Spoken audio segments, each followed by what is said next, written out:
Good morning, beloveds. I'm not quite awake yet this morning because today is my day of rest, which means I use the 8 o'clock alarm instead of the 6:30 alarm.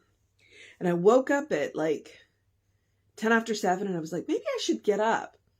And then I thought about it and then I went and I laid back down and immediately 2 cats came and laid on me and I was like, never mind. So then when the alarm did go off at 8 o'clock, I still had the 2 cats on me. And I'm like, now you guys have to move. I do have to get up. So, it is what it is, right? Okay. It is February 9th. Our title is 19 Words. Our author is F. Bernadette Turner. And this was published in At One Mint. November, December 26, 2006. I'm being weird. And so this is from the Divine Science Federation. Okay, 19 words. Just before Jesus said, "Seek ye first the kingdom of God and its righteousness, and all these things shall be added unto you," he had been telling his listeners that people cannot serve 2 masters, God and mammon. In alluding to the birds of the air and the lilies of the field, which neither toil nor spin, but are sustained by God, he was not implying that we should not work to satisfy our material and physical needs. He was saying that we should reverse our priorities. He was saying that if God takes care of the birds and the lilies, God will take care of God's children. In 19 words, we were given the secret of life eternal through self-realization. Into our journey towards the kingdom consciousness, we move from self, little s, to self, big S. Seek ye first the kingdom of God.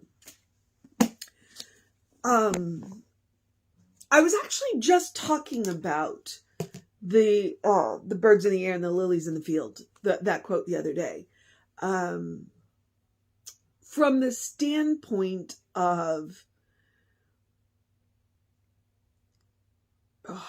and here's one of those things where you want to protect,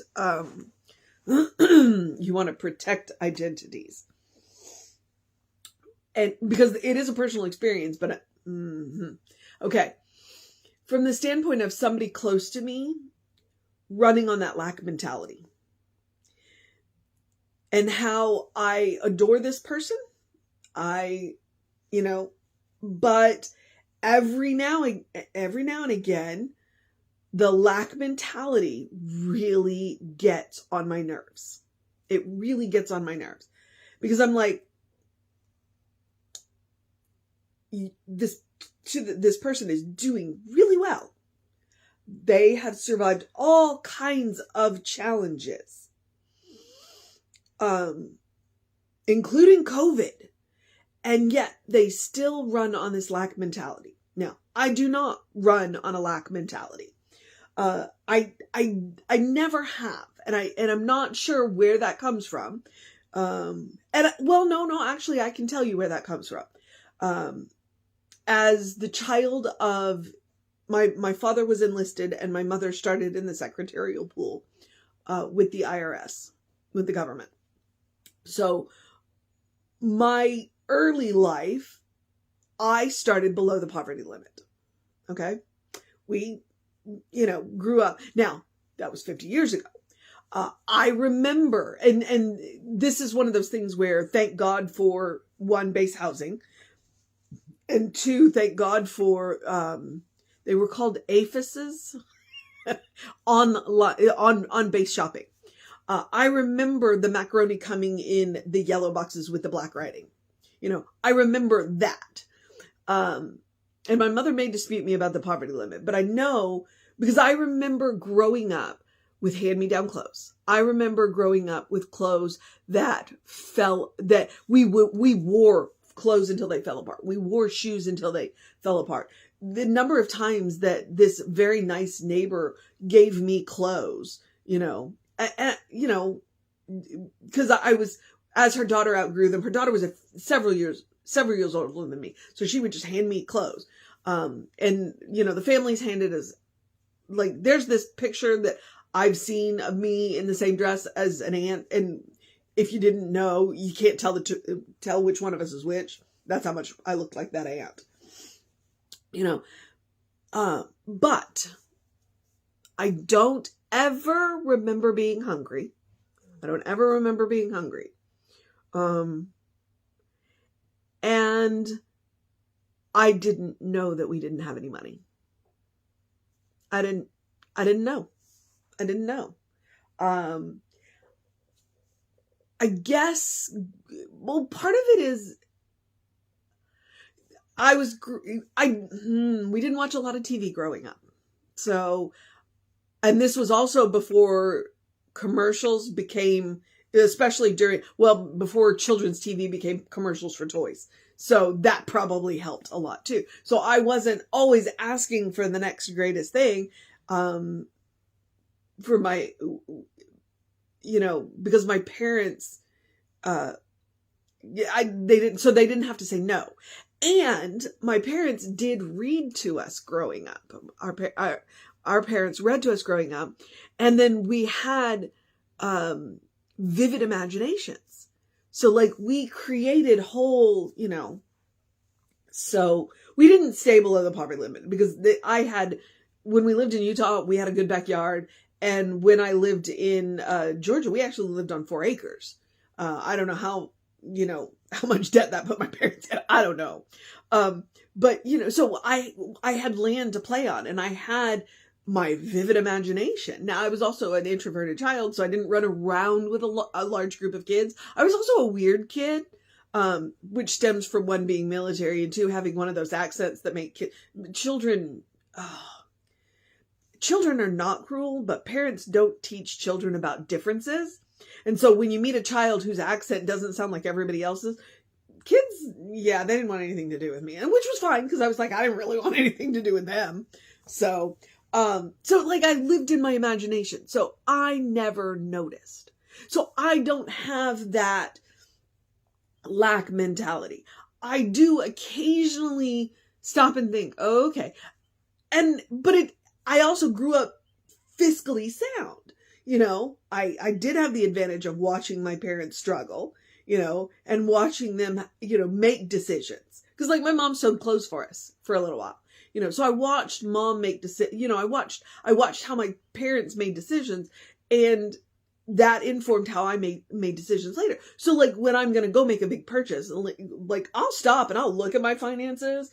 My partner and I will get together and we'll look at our finances and we'll go, can we afford this? When I went to the convention a couple of years ago, the CSL convention, I wanted to go to the convention because 1, I'd never been, and 2, I wanted to panel in person. I didn't want to panel online. I wanted to be there. And I'm grateful that I did, but we had to set aside money for that. And we had wanted to go to a convention before that, but then by the time our finances, so I learned how to do, so we are challenged to make fiscally responsible decisions, but to also understand that there's enough, to not live from the lack, and that's what she's talking about. If we are willing to strive towards the self with a capital S, then we are going to make fiscally responsible decisions. We are also going to be, stuff is never going to make you happy. Stuff is never going to make you peaceful. It's not that you don't need stuff. It's not that you don't want stuff. And both of those are okay. It is okay to need stuff. You are human. You are having a material experience. You need material stuff. It's okay to want stuff. As I was watching, I'm still working through that last Back to the Basics. And Jesse said, he was talking about wanting stuff. It's okay to want stuff. As long as it's okay to treat for stuff, But you know what the alignment is. You know what the alignment is. If you have been working on this, you know what is good and what is not. You know. And so, but stuff is never going to, and I'm going to use the word fill the void. What is the void? What are we seeking? Well, we're seeking love. The bottom line, every single living being is going to seek love in some, in some capacity or another. And humans, look at our pets. Because in the wild, cats are affectionate, but not to the level that our pet cats are, because we created that. That is the void that we are constantly trying to fill. And one of the best ways to fill it, is, as she said, 19 words. If we're going to go back and look at what Jesus came to teach. Jesus came to teach love. Because nothing will fill that void more than divine love. Okay? And how do we know that God loves us? Well, look around. Especially if you live like where I live, where it's going to be in the 70s today. And it's February. Now, it's also supposed to rain all weekend and be back in the 50s by Monday. But, it's like, but you look at the abundance of nature. So, the void that we are constantly chasing is divine love. And nobody can give you that. Nobody can give you that. That is a relationship that you must... Oh, the word just popped right out of my head. It starts with a C.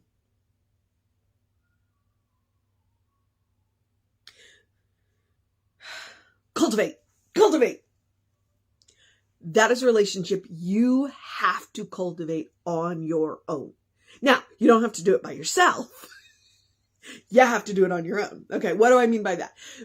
There are communities, and which is the point of religion.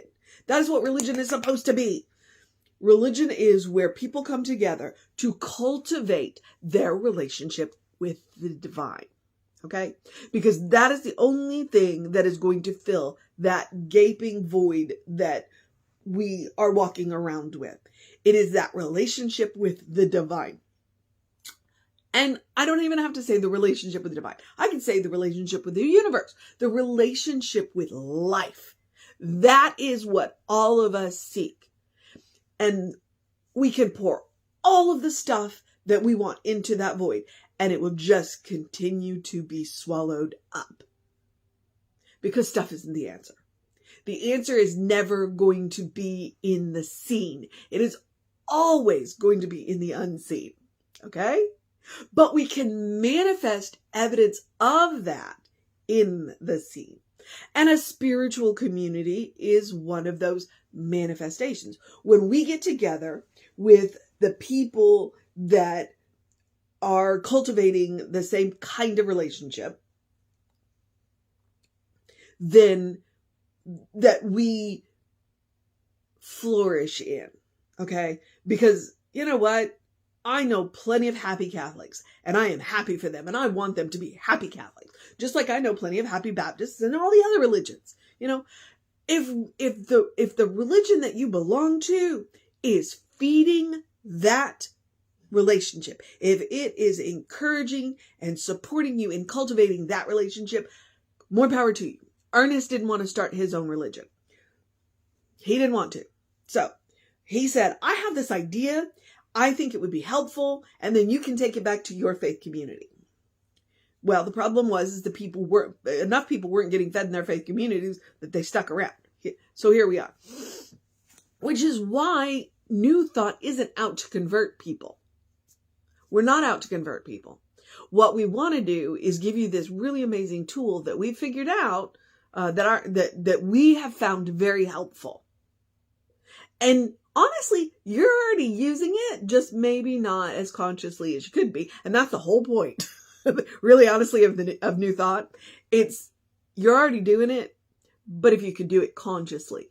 So, and that's what I'm talking about. Cultivating that relationship with life, cultivating that relationship with divine, cultivating that relationship with spirit, cultivating that relationship with the universe.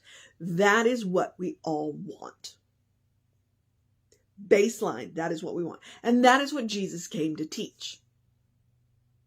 Here, this is what it is. This is how you find peace and happiness and joy and all of these qualities. You cultivate this relationship with the source of your own being. Okay? The source of your own being. And everything else will be added on. 19 words. 19 words. Everything else will be added on. Cultivate the relationship with the source of your own being. And part of it has to do with the fact that once you've cultivated that relationship, you will be satisfied with, and I hate to use the word less, but I'm going to use it. Because you are no longer trying to fill a screaming void with stuff. And I'm not saying you won't have possessions, and I'm not saying you won't enjoy your possessions. But you will no longer be trying to stuff a hole, because you won't have a hole anymore. You won't have a screaming void. All right. Do I think I did her justice? Who knows? But I think that it was good for me. So I hope it was good for you. 19 words. When I saw the title, I was like, what? And now I know. All right, beloveds. So let's go from, what is the mission today? Well, in so many words, to cultivate the relationship with the divine. But what I might say is go and meditate on, go have a meditate and meditate. Seek ye first the kingdom of God and God's righteousness, and all these things shall be added unto you. Go and meditate on that, and then add in the birds of the air and the lilies of the field quote, and see what it means to you. See what it means to you. That is the mission today. The other mission is the same mission I give you every day, which is to do something loving for yourself, do something kind for yourself, do something compassionate for yourself. Whatever that looks like. And sometimes what that looks like is looking at the clock and deciding, no, you know what? I'm going to give myself that extra 45 minutes in bed. Yes, I can get up now because I'm awake, but I can go back to bed. Sometimes that's what it looks like. Sometimes it also looks like getting up at a ridiculous hour and driving somewhere to go walk in a park. You know? Loving, kind, and compassionate looks like a whole lot of different things. Practice on yourself. You are your own best test subject.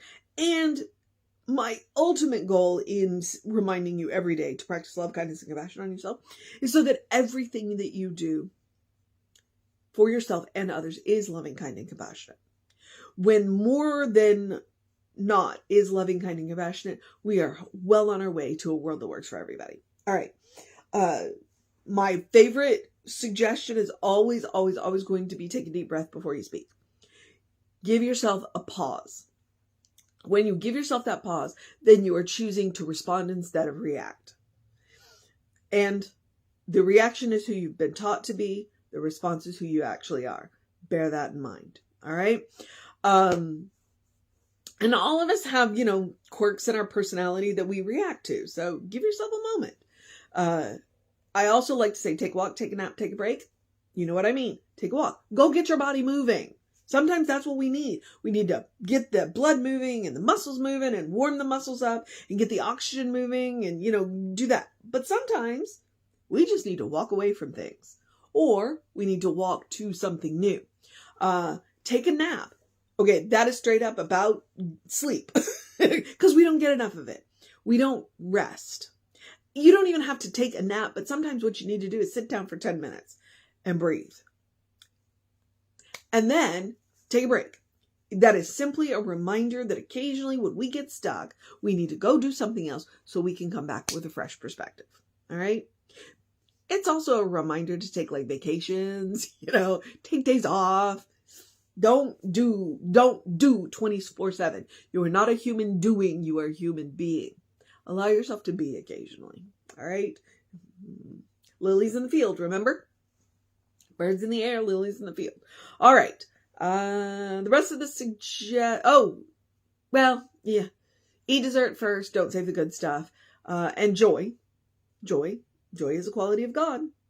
That's one of those things that when you cultivate that relationship with the source of your own being, you will automatically have more joy because you will be leaning into the qualities of you, of the capital S self. You'll be leaning into those qualities. And it's just a reminder, because the world has been a little weird for the last 4 years. No matter what is going on in the world, no matter what is going on in your life, you still deserve joy. Make room for it. Okay? Celebrate your wins. Celebrate your special occasions.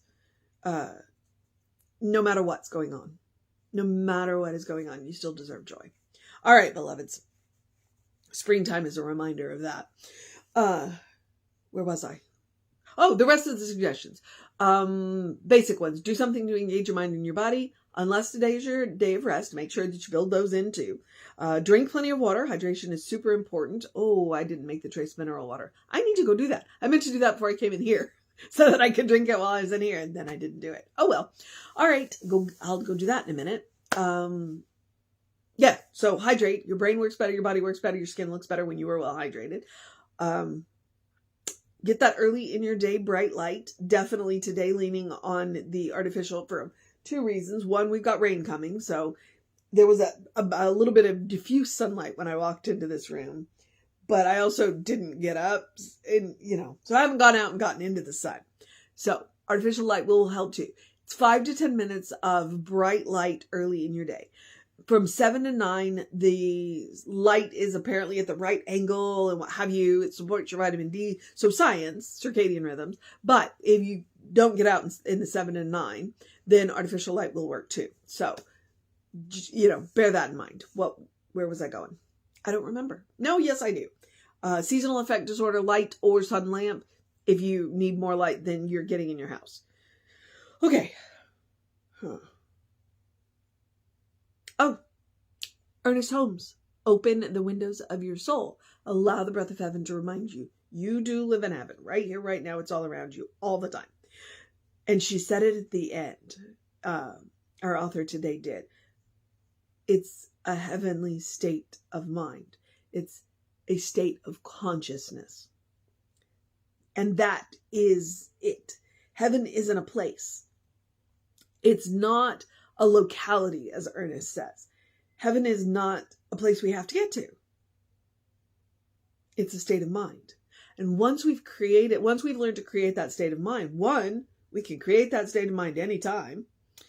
Even when things are just, then you can give yourself a pause and go, you know what? I choose not to live in this state of mind and I'm going to change it. What's around you may not change, but you do. And then you make different decisions. And then what's around you changes. As a friend of mine said last night, what doesn't fit in that state of mind naturally vibrates out. All right. So, and then the other part about it is any place can become heaven. That is the secret there. Any place can become heaven. Oh, you are so adorable like that. Oof. Cat's asleep next to me in one of those cat poses. Okay.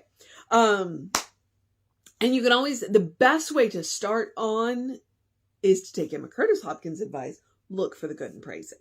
Honestly, counting your blessings. I've been suggesting this month, and you can do it in the morning if you need it in the morning to get your day started, or you can do it right before you go to bed, or anytime during the day, honestly. But those are two, kind of twilight periods where you're between wake and sleep. Write down 3 things that you're grateful for. And don't repeat for at least a week. And if possible, don't repeat for a month. And then at the end of the month, or at the end of the week, post that list somewhere where you can see it. So anytime you need that boost, it's right there. And then if you want to keep going, keep going. You will find that when you start looking for reasons to be grateful for, you have far more than you think you do. All right. Yep. Where was I? About to remind you that we are Creative Life Spirituals on a Creative Life Spark. I'm the Running Rev Ryan on the social medias that I am on. I commend them to you. I encourage you to go like them and subscribe to them and share them. The more that you like and subscribe and share, it bumps the algorithms. We think we have good stuff to share. We want you to help us get it out there. I'm still working on getting short videos of Jessie out that you can share that are, pretty specific. So, and hopefully you'll start to see more of that. I've got some software now that makes it easier to do the short videos. So, okay. And I'm just starting to use it now. Okay. Where was I? I don't know. But I am going to, email info@creativelife.org. That'll get you on the constant contact. So you'll know what's going on with the center. And there are hot links to most of the social media. So there you go. Right.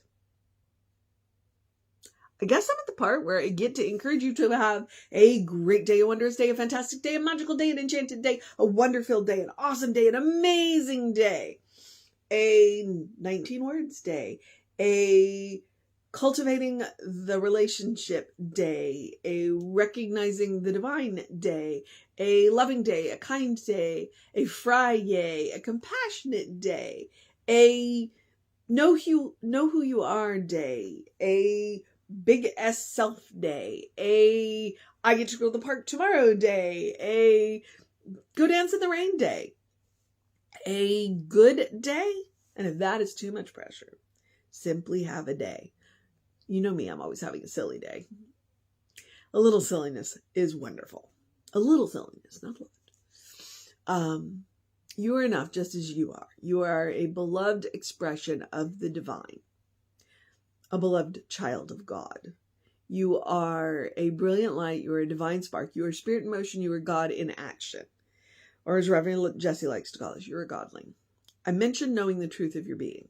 If we are going to cultivate a relationship with the divine, it helps to peel back all of the nonsense that we have been told about ourselves and the divine. Like, just peel back everything that society has told you, culture has told you, religion has told you, archetypes have told you, stereotypes have told you, marketing executives have told you, ad people have told you. Just peel it all back. Peel it all back. And get to know who the divine knows you to be. Because I can promise you one thing. The person that the divine knows you to be is good. And if you can start there, everything else will get easier. Okay. All right. I do need to get into the rest of the process of my day, which means I get to go to work. So I'm going to remind you, Reverend David will be on around 5 p.m. with you. I'll be back with you around 9 a.m. Take care of yourself. Know that you are loved. And I will see you next time.